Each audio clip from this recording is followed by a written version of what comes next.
اگر آپ چینل پر پہلی بار آئے ہیں تو ابھی سبسکرائب کر کے بیل آئیکن پریس کریں اور رہیں باخبر۔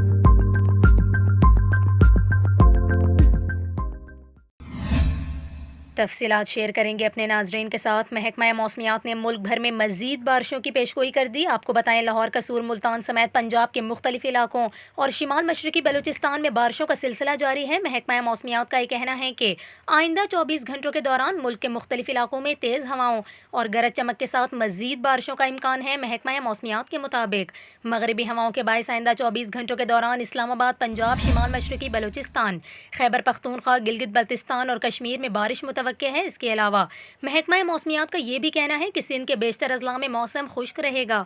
دوسری جانب آپ کو بتائیں شمال مشرقی بلوچستان میں بارشوں کے بعد کوہ سلیمان رینج میں لینڈ سلائیڈنگ ہوئی۔ پی ڈی ایم میں بلوچستان کے مطابق N50 قومی شاہراہ دھانا سر کو کلیئر کر کے چھوٹی اور بڑی گاڑیوں کے لیے کھول دیا گیا ہے، جبکہ بارش کے باعث گندم کی فصل کو بھی کافی نقصان پہنچا۔